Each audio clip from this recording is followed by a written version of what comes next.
Hemos estado hablando acerca del perdón, el perdón que recibimos de Dios y cómo nosotros hemos de perdonar a otros.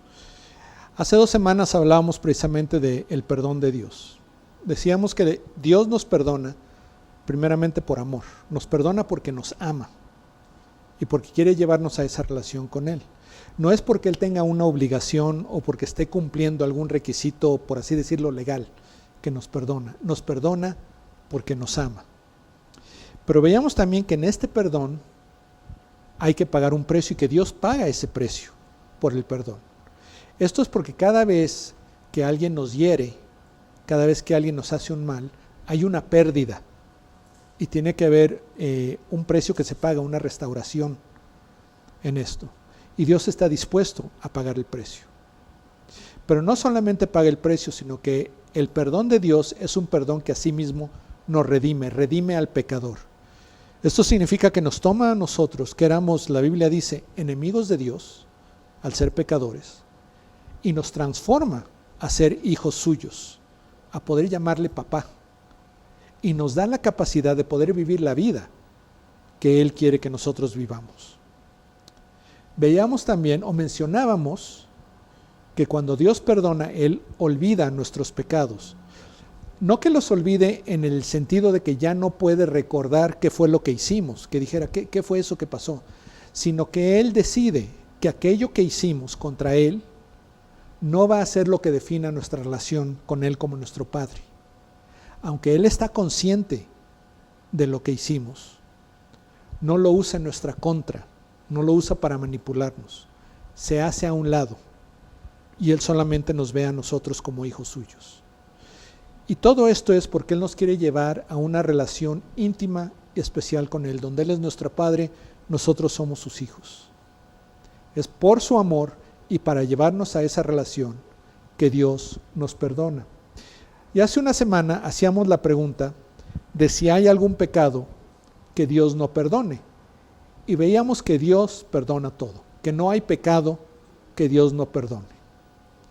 Pero al ver esta situación también veíamos que hay que estar conscientes de que en el pecado siempre hay consecuencias. Cada vez que nosotros pecamos afectamos a más gente de la que nosotros nos damos cuenta y tiene efecto que puede permanecer hasta generaciones. Entonces, que Dios nos perdone no significa que no va a haber consecuencias, que no se van a dar los eventos que hemos desatado. Y también debemos entender que el que nosotros perdonemos a alguien nos debe llevar a ciertas consideraciones, debemos aprender de esa situación y entonces saber cuál es la mejor manera o la manera correcta de relacionarnos con esa persona.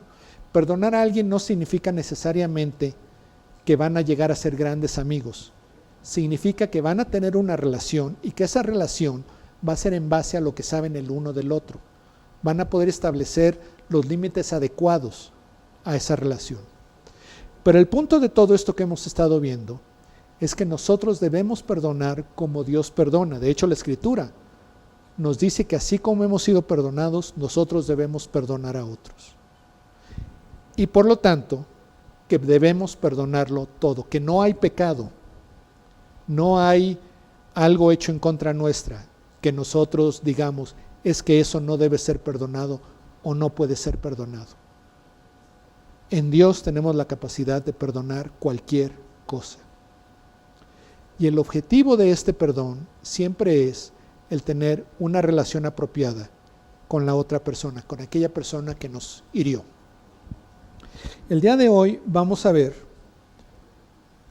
qué relación hay o cómo nos ayuda el considerar la soberanía de Dios en esta situación de perdonar a otros.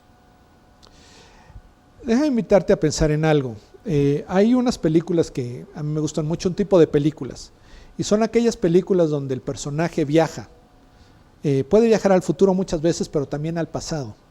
Y esa es la parte que me llama la atención. Recientemente vimos cómo los Avengers tienen que regresar al pasado, porque para deshacer lo que Thanos había hecho, tienen que impedir que él obtenga las piedras del infinito. Hay otra película que se llama, las de Regresar al Futuro. Y en esa recuerdan cómo al principio él regresa por accidente al pasado y cambia las cosas de tal manera que va, más bien previene que él pueda nacer. Y tiene entonces que hacer una serie de cosas para que se den las situaciones que llevan a que él nazca. Pero no solo eso, sino que además cuando él regresa a su tiempo normal, por así decirlo, su vida es mejor que la que había dejado cuando fue al pasado. O esta otra película, Cuestión de Tiempo, About Time, donde el personaje principal tiene la capacidad de regresar a cualquier evento del pasado en su vida. Y entonces él puede manipular lo que pasa. Y a veces la riega y tiene que regresar otra vez para volver a rehacer lo que estaba pasando. Y si no has visto la película de 12 monos, 12 Monkeys, con Bruce Willis, con Brad Pitt, buenísima. Pero también es el intento de toda una sociedad de enviar a alguien al pasado para corregir una serie de eventos que los llevan a la situación en la que están viviendo.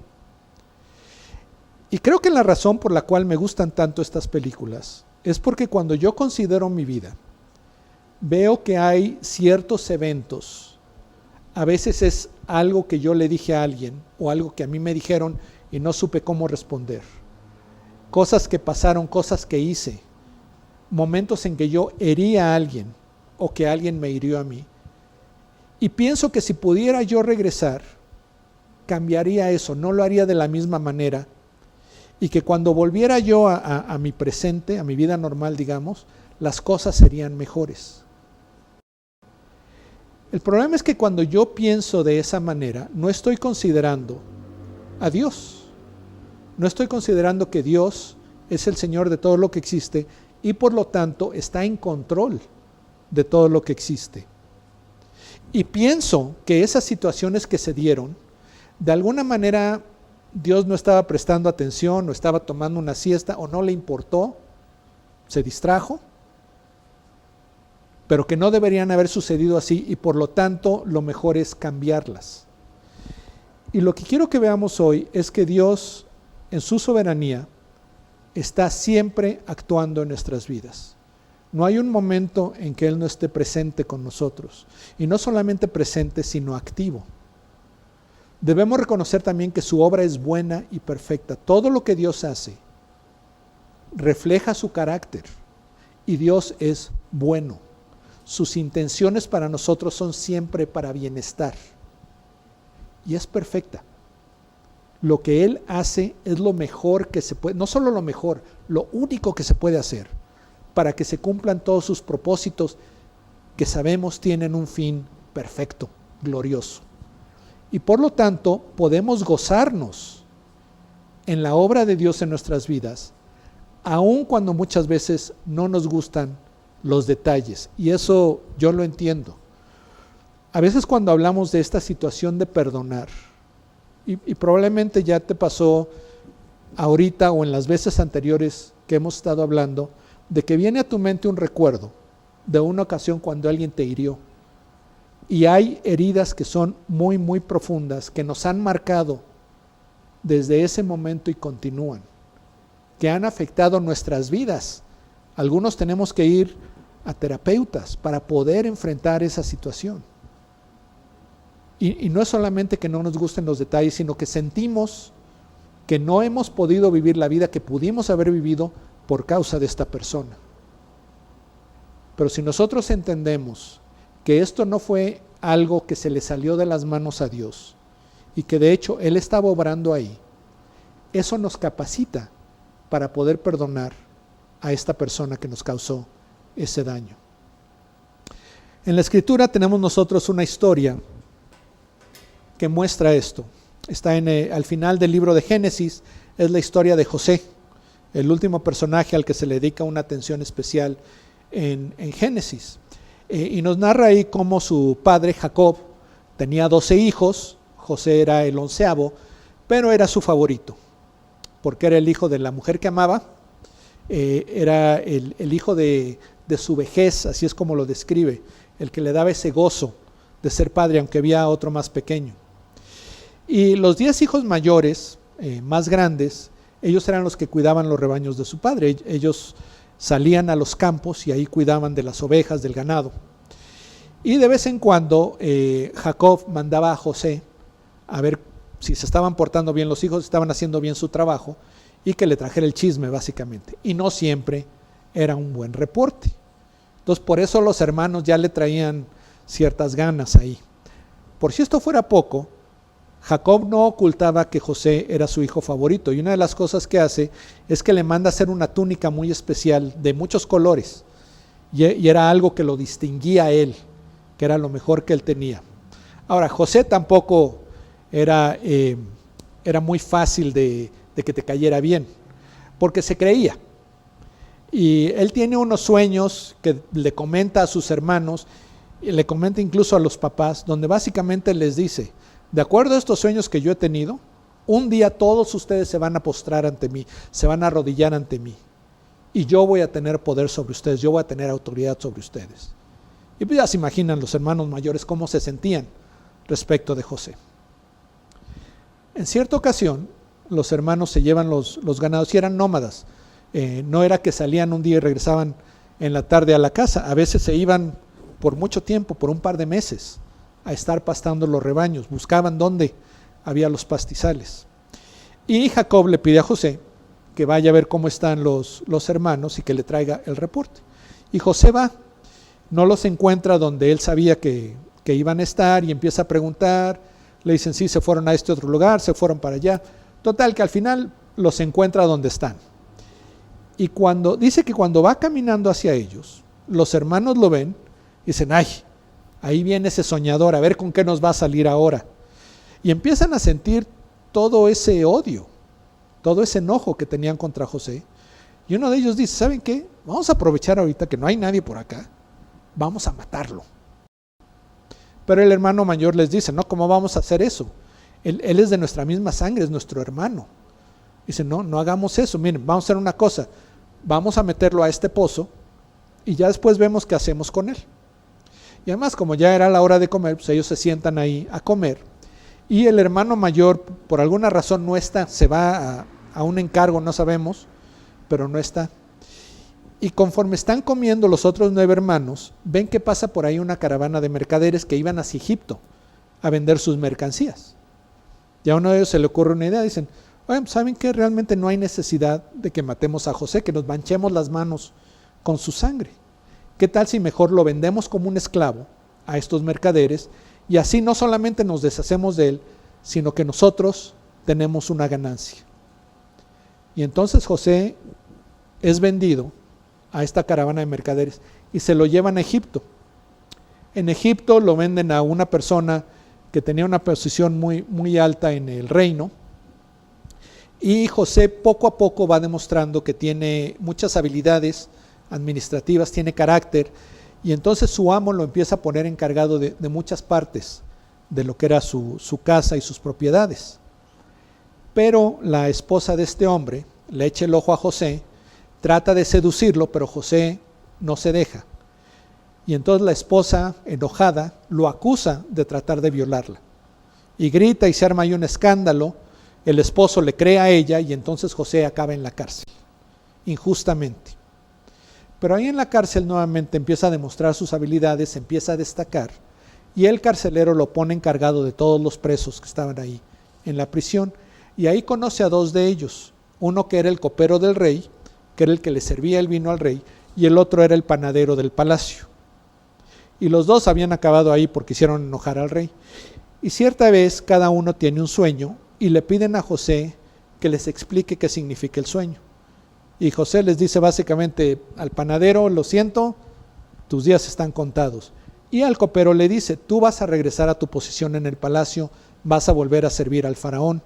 Y le dice: por favor, acuérdate de mí, cuéntale al faraón de que estoy acá injustamente, y a ver si se puede hacer algo. Pasa exactamente como José les dice, el panadero es ejecutado y el copero nuevamente está al servicio del faraón, pero se olvida de José por 2 años. No se acuerda de José ni le dice nada a faraón. Hasta que faraón tiene unos sueños que lo perturban mucho y quiere que alguien se los explique. Y entonces el copero le cuenta de José, le dice: allá en la prisión hay un muchacho que él sabe, y lo mandan traer. Faraón le cuenta sus sueños a José y José le dice, esto es lo que significa lo que has soñado. Va a haber 7 años de abundancia, va a haber cosechas muy buenas, va a haber tanto trigo que no van a saber qué hacer con él. Pero el problema es que después de esos 7 años de abundancia va a haber 7 años de escasez, va a haber sequía, va a haber hambruna. Hay que prepararse para esos 7 años. Y el faraón le dice, ¿tú qué sugieres que se haga? Y José le dice, pues hay que tener un buen administrador para que durante los 7 años de plenitud de abundancia se vaya guardando suficiente grano para que cuando vengan los 7 años de escasez, tengamos todos con qué alimentarnos, con qué alimentar a nuestras familias, a nuestros ganados y poder vivir. Y entonces Faraón pone a José encargado de todo esto y le dice, yo soy la única autoridad sobre ti en todo Egipto, todos los demás te tienen que obedecer a ti. Y José hace un excelente trabajo de administrar la riqueza del reino durante el tiempo de abundancia. Se llenan los graneros, se tienen que construir graneros extras para guardar todo el grano que José le compra a los agricultores y está almacenando. Pero después empieza la sequía. Pero una vez que empieza el hambre, que empieza la escasez, José le empieza a vender grano a las personas que se quedan sin nada. 2 años del tiempo de escasez, los hermanos de José se quedan sin nada. Y le dicen a su padre, allá en Egipto hemos escuchado que sí tienen grano. Entonces danos chance de ir para allá y comprar grano para que podamos vivir. Y entonces los 10 hermanos mayores van a Egipto y José los reconoce, pero no les demuestra quién es él. Y empiezan a pedirle a José como el administrador de Faraón, que les dé grano, que les venda grano. José lo hace y les dice, si se les acaba y tienen que regresar, tráiganme a su hermano menor también. Y entonces cuando se les acaba el grano, ellos regresan con el menor que se llamaba Benjamín, y José ahí les hace unos trucos, unas jugarretas, de tal manera que amenaza con meter a Benjamín a la cárcel, al más pequeño. Pero ellos dicen, no, es que si no le llevamos al muchacho a nuestro padre, él se va a morir de la tristeza. Ya perdió un hijo, no vamos a hacer que pierda este también. Total que al final de todo esto, José se revela a sus hermanos, les dice, yo soy José, yo soy su hermano, al que ustedes vendieron hace todos esos años, y miren ahora lo que Dios ha hecho por mí, que yo estoy acá como una gran autoridad sobre la tierra de Faraón. Y entonces les pide que vayan de regreso con Jacob, con su padre, le digan que él está vivo y que se vayan todos a vivir a Egipto. Les dice, acá yo les voy a dar una tierra para que ustedes vivan ahí, para que ahí tengan sus ganados y para que estemos todos bien.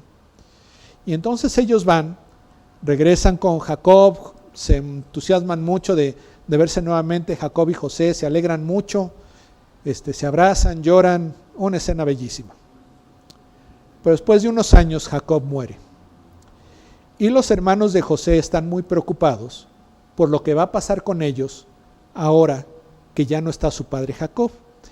Esta es la manera como la Escritura nos lo narra. Dice en Génesis 50, al ver los hermanos de José que su padre había muerto, dijeron, quizá José guarde rencor contra nosotros y de cierto nos devuelva todo el mal que le hicimos. Y aquí cuando nosotros vemos más o menos los eventos, estamos hablando de algo que pasó hace 40 años. Y los hermanos de José todavía están temerosos de que José se quiera vengar contra ellos por algo que le hicieron hace 40 años. Y después de que él ya los había recibido en Egipto de la manera que lo hizo.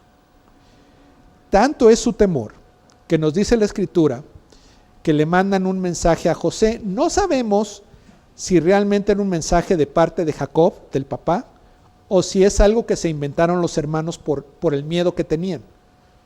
Y nos dice la Escritura, entonces enviaron un mensaje a José diciendo, tu padre mandó a decir antes de morir, así dirán a José, te ruego que perdones la maldad de tus hermanos y su pecado, porque ellos te trataron mal.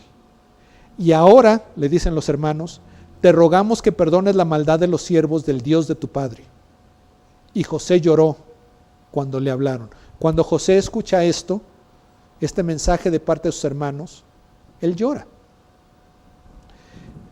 Continúa la historia, nos dice, entonces sus hermanos vinieron también y se postraron delante de él y dijeron, ahora somos tus siervos. Pero José les dijo, no teman, ¿acaso estoy yo en lugar de Dios? Y vean lo que está pasando aquí. Yo creo que la razón por la que José llora es porque cuando recibe el mensaje de sus hermanos, en ese momento él dice, ¿todavía están pensando en eso?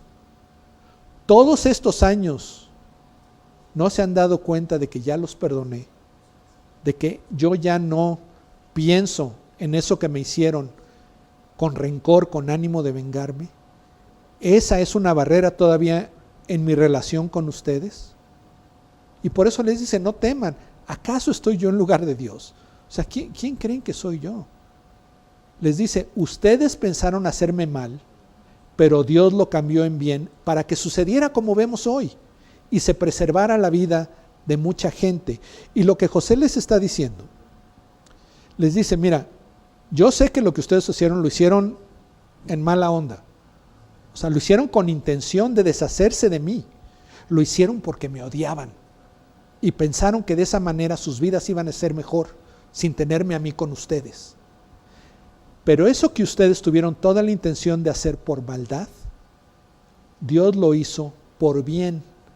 Porque los eventos que se desatan después de eso resultan en que yo quedara encargado de la riqueza de Egipto y de esa manera se salvaron de morir muchos egipcios y se salvan ustedes los israelitas. Por eso les dice, ahora pues no teman, yo proveeré para ustedes y para sus hijos. Y los consoló y les habló cariñosamente. Entonces no solamente les dice, yo no me voy a vengar de ustedes, yo no les voy a hacer daño, no tienen por qué temer. No solamente eso, sino que además yo voy a proveer para ustedes y para sus hijos, van a estar bien. Los consuela y les habla cariñosamente. El punto final es que José quería tener esa buena relación con sus hermanos. Y lo puede hacer porque sabe que Dios está en control de todo lo que ha pasado. A pesar de que las intenciones de los hermanos eran malvadas, Dios está obrando a través de eso y resultan en bien, resultan en el plan que Dios tenía para todo lo que pasa con el pueblo de Israel después de eso. No se le escapa la jugada de las manos a Dios, Él está en control. Y todo lo que pasa es exactamente como Él quiere que pase. Es algo que vemos también en la vida de Jesús. Recordemos que cuando Jesús inicia su ministerio, su vida pública que le llaman, Él escoge a 12 hombres, dice la Escritura, para que estén con Él. Los llamamos los discípulos o los apóstoles. Y Jesús escogió a Judas Iscariote. Él le dijo, ven conmigo, sígueme. Y durante 3 años lo tuvo bien cercano. Todo este tiempo sabiendo que Judas lo iba a traicionar. Que Judas iba a causar, lo iba a traicionar, iba a causar su arresto, su juicio injusto, totalmente tergiversado, su muerte, una muerte cruel, injusta, el ser despreciado por todas las personas. Sabiendo todo eso, Jesús lo toma. Y en la última cena, cuando Él anuncia a sus discípulos que uno de ellos lo va a traicionar, ellos empiezan a preguntarse quién es Él, y Él dice, voy a mojar mi pan y el que lo haga también conmigo, y Judas lo hace. Y Jesús le dice, lo que has de hacer, hazlo ya. Y Judas sale en ese momento para decirle a los líderes religiosos cómo podían apresar a Jesús. Y cuando sale Judas, Jesús dice, ahora será entregado el Hijo del Hombre. Dice, pero esto es para que se cumpla la Escritura, para que se cumpla el plan de Dios. Jesús ora a Dios y le dice en el huerto de Getsemaní, de ser posible que pase esta copa de delante de mí. No es algo que Él estuviera haciendo con gusto. No es algo que él dijera, ya vamos ya voy a que me crucifiquen. Pero Él tenía toda su confianza, toda su fe puesta en la obra de Dios y en el resultado que estaba por venir. La Biblia nos dice que Jesús sufrió todo esto por el gozo puesto delante de él. Porque él sabía que este sacrificio, este sufrimiento, iba a resultar en el perdón de los pecados de todos aquellos que hemos sido adoptados como hijos de Dios, que somos su familia y que vamos a pasar la eternidad con él. Ese gozo, el saber que ese iba a ser el resultado final, es el que lleva a Jesús a cumplir cada uno de los pasos que Dios tenía puesto delante de él, que él mismo había puesto delante de sí para lograr esta reconciliación y esta redención. Tú has sido herido, tú has sido herida en algún momento de tu vida. Te lo puedo asegurar porque todos somos pecadores y vivimos en un mundo caído afectado por el pecado. Yo he herido personas, algunas mucho más de lo que yo hubiera querido, de lo más de lo que yo hubiera pensado que iba a suceder. Yo he sido herido y he pasado semanas, meses doliéndome por lo que otra persona me ha hecho. Quiero pedirte que hagas lo siguiente, pensando quizá en este tiempo que hemos hablado del perdón, hay una persona que continúa viniendo a tu mente, alguien que te hirió en tu pasado, quizás hace poco, quizás hace muchos años, y todavía estás tratando con esto. Y mira, yo no quiero minimizar lo que te pasó. Tenemos una capacidad de herir a otros, de lastimar a otros, de echarles a perder la vida a otros, enorme. Y es muy, muy triste cuando algunas personas lo hacen sin ninguna consideración de lo que están haciendo, del daño que están causando. No quiero minimizar el dolor que probablemente has sentido, que tú sabes que está ahí, que probablemente sigue ahí. Pero quiero que pienses lo siguiente, quiero que regreses a ese momento cuando esta persona te hirió. Y que tú sepas que Dios estaba ahí. Quizá tienes una mente que piensa en imágenes y se está formando en tu mente la imagen de ese momento. Y tú puedes ver que Dios estaba ahí, estaba contigo, no solamente como un espectador, estaba doliéndose contigo por lo que estaba pasando.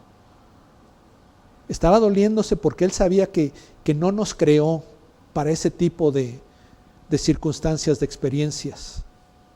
Estaba doliéndose por la injusticia, por los efectos que iba a tener este evento, pero estaba ahí. Y no solamente estaba ahí, sino que estaba actuando. Él estaba permitiendo lo que está sucediendo y lo está encauzando al cumplimiento de sus propósitos. Y debes tener bien claro en tu mente que Dios siempre sabe lo que está haciendo. Y Él dice que los propósitos que tiene para nosotros son de bienestar. No son para que estemos mal, no son para causarnos un daño, son para nuestro bienestar. Pero desafortunadamente muchas veces tenemos que pasar por caminos, por experiencias dolorosas para llegar al bien que Dios tiene al final de ese camino. Y tiene que ser ese el camino. Y finalmente tienes que entender, tienes que pensar, tienes que asegurarte que todo lo que Dios hace es para bien. Dios actúa conforme a su carácter y su carácter es bueno, es justo, es perfecto.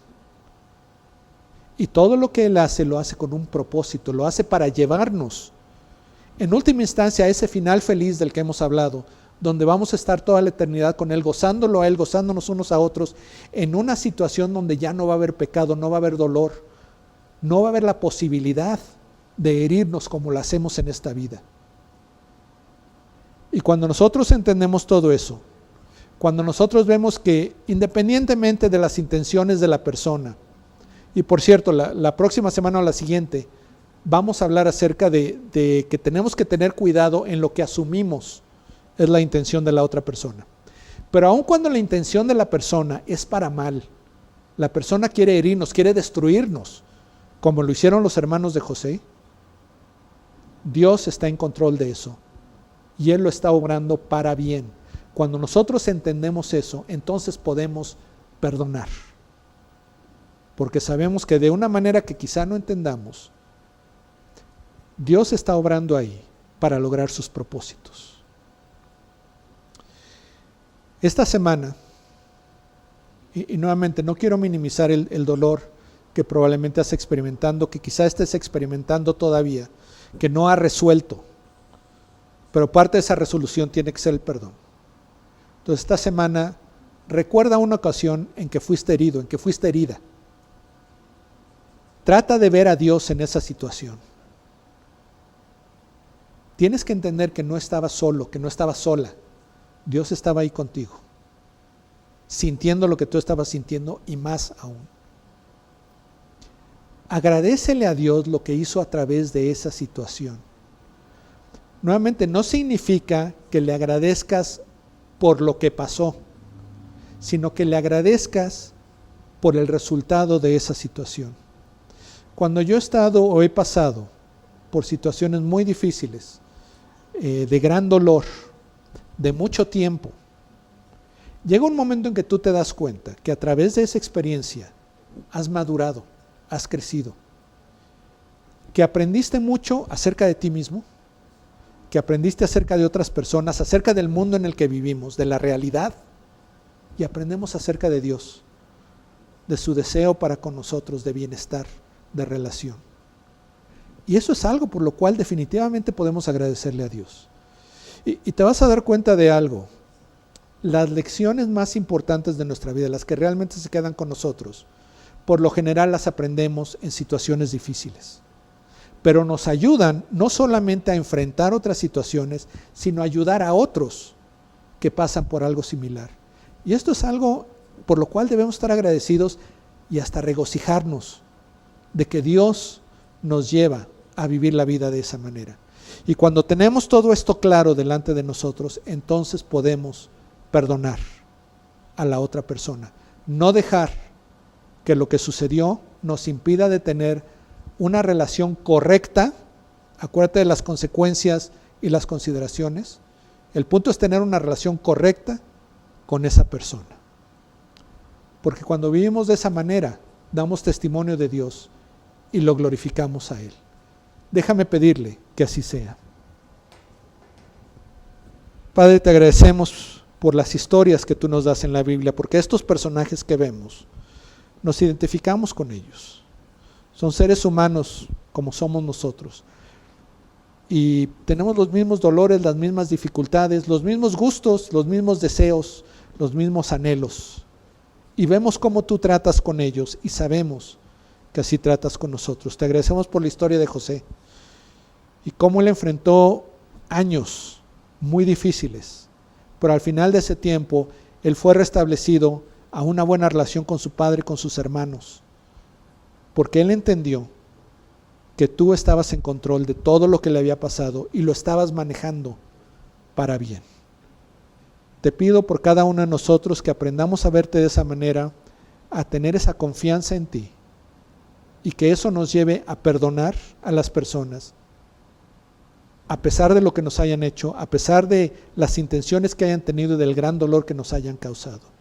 Llévanos a momentos de restauración, de poder estar en paz con esos eventos de nuestro pasado y darte las gracias porque estás con nosotros y trabajando en nosotros.